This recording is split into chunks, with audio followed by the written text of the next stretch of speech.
What's happening, people? We're back inside the building. Just gone 4 minutes past 9 here. Trickstar Radio. We are inside the building, and I am so excited to get into today's conversation. It is the interview hour. This is the section of the show where we interview artists from around the UK and worldwide about their musical endeavours, their sort of backgrounds, and their future plans. And I love doing it because we get to speak to so many amazing artists. Man like Aaron AK is in the building. How are you doing this morning, my friend? I'm good, bro, man. Happy Monday morning to everyone. So thank you for having me on first and foremost, man. Nice and early. I'm excited to get you on, man. It is super, super early. Honestly, the Mondays after the weekend are always a little bit of a drag to get out of bed, but we're here, and we're here to provide... That's it, man. That's the main thing. We're here to provide good vibes for everyone, and it should be a good one, man. I'm looking forward to getting into this conversation, and a question I like to kind of ask everyone who comes on this show for the first time. Obviously, we've got a really kind of wide listenership. We love to really showcase people from across the board in regards to the different musical styles, different kind of influences and things like that. So the first question I tend to ask people is a very simple one, and it is, who is Aaron AK? Fair enough. Yeah, Aaron AK. So obviously my name is Aaron. So Aaron AK is, the AK part came in school. So that was just a nickname that I went by in school. Everyone from friends, even teachers, I had people calling me AK for some reason, and it just went around so fast.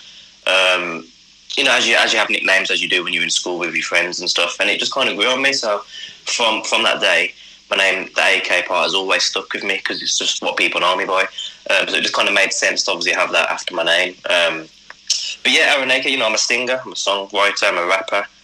So I try to do all three if I can, when I can. And yeah, man, I just love making music for people. So that's me in a nutshell. There we go. It's interesting. I love the kind of thing of the stage name coming from a nickname in school. It's weird how often that seems to be the case. Yeah, it's crazy. It's just stuck with me, and I thought, why change it? Because people know me by that name, and it's kind of, when you get used to something and people know you by a certain name, it just makes sense to stick with it, you know what I mean? So I thought, why not? 100%, man. I completely agree. It builds that kind of familiarity, and it makes it. It just makes it more enjoyable for everyone involved. I almost see it like if you have, if your stage name is your nickname, it makes sense. That's always what I've kind of seen.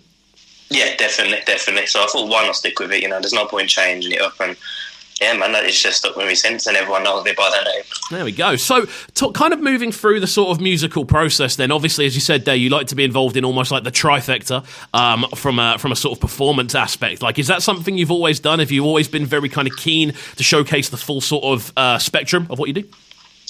Yeah, so when I first started, it was primarily grime. Growing up on a lot of grime, the Dizzy Rascals, the Wileys. I used to personally listen to a lot of 50 Cent and Eminem back in the day, so it kind of stemmed from that. Of course. But it's only more recently, over the last 18 months, where I've started to sing a bit more, started to, maybe switch it up a bit and just try getting involved in different genres and trying to switch it up a bit and seeing what I can get a feel for instead of just, I don't want to be known as a one-trick pony, if that makes sense. I want to be actually, versatile and show people that I can actually do a bit of everything.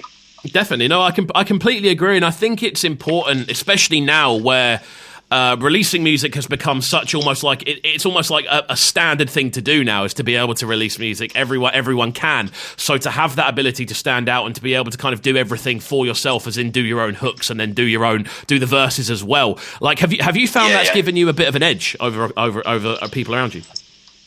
Personally, yes. I feel like it's so, like you said, it's so easy nowadays to listen to a particular genre, and a lot of it's quite common. You can hear a few artists, and it's so easy to compare artists and stuff like that. And I don't want to be in that category. I want to be, unique first and foremost. I want people to listen to me and be like, "That's Aaron AK because he's singing on it. He's doing a bit of grime on it. He's done the melody, and etc." So yeah, I want to bring a whole different stance to it, and it does open up your own lane, and that's what I want to strive in, really. Definitely. Like, do you feel that's something that artists kind of miss out on, I suppose, if they're not trying to almost like cover as much ground as possible?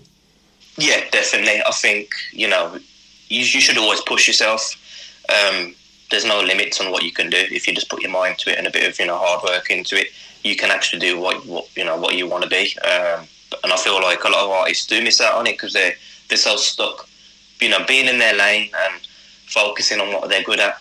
Maybe try work on, something that you've not done before. Like I said, you might actually open up a new door for yourself. So I feel like, I think a few people are missing out, and hopefully, this body's interview and listening to it, they can actually think, oh, why not try this? Why not try that? Oh, I couldn't agree more, man. I couldn't agree more. And I think that expansion of sound is definitely what always seems, for me anyway, it seems to be the thing that takes artists to next levels. If you look at like sort of classic albums, you'll find, or classic rap albums from the UK especially, there'll be one or two tracks on there where people are singing, people are harmonising, people are trying different things. It's almost like a rite of passage, I suppose, to kind of taking things to the next level, to be able to try different sort of musical elements and different attributes in what you do. Like, just to kind of switch things up a little bit, where are you currently based? As in, like, where are you making music currently? So I'm based in Birmingham. I was originally from London, born and bred in London, moved up to Birmingham. So I'm making music in Birmingham at the moment, but I haven't touched or been in the studio for about 2 months, obviously due to COVID. I don't really want to take the risk, etc. I've still been writing, but yeah, I'm just waiting for things to ease up a bit, and touch wood, they are looking to ease up at the end of the month in April. So very soon I'll be back in the studio working again, and I've got a lot to record as well because I've just been writing pretty much weekly. I'm excited. I'm excited to hear it, man. Obviously, Birmingham, especially in sort of recent times, has been gaining quite a good reputation for kind of bringing artists through and a lot of artists kind of spawning. Obviously, I'm based down here in Brighton, so I don't really get to see it on a day to day of what's happening. But what's the scene like up there? Like, how is it an exciting time? It's definitely exciting. Being involved in the scene, I think people from Birmingham can vouch for this as well. It was always about London, and it was always about London, nowhere else. Birmingham there's always been talent in Birmingham. That's the thing. But the thing is, Birmingham, and we've never had that exposure. We've never had that, that limelight or the eyes on us to be like, listen to this, listen to that, and just a stage. To step on and people to give us the audience.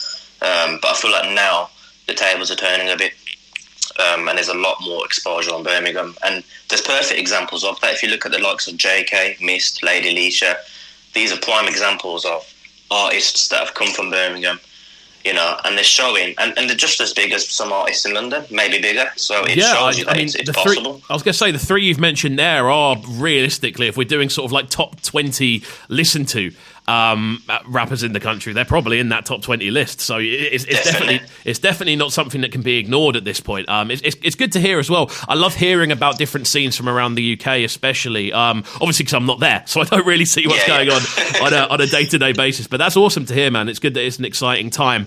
What we're going to do, we're going to move forward slightly and jump into one of the tracks you sent over. We opened up with a tune called The Lockdown. This one produced by WZDM. Like, how am I pronouncing WZDM?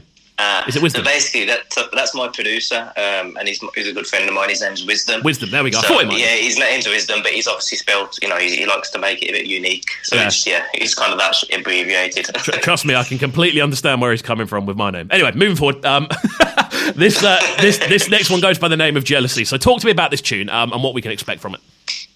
Definitely, man. So I've done this, last year, and it was during lockdown, and I felt like when I was actually dedicated to making music at this time, I was getting a lot of jealous and envy from a lot of people, including friends and family. So I thought like I needed to kind of make a statement, because it does play on your mind, you know what I mean? As much as you have to be thick-skinned in this scene, it does still play on your mind, and sometimes it's not nice. So I thought I had to put a kind of statement out to show people, like, you know what I mean? Like, I know that people are out there and they're envious and jealous and stuff like this. So it kind of was just me bringing the gritty, raw emotion out on a song.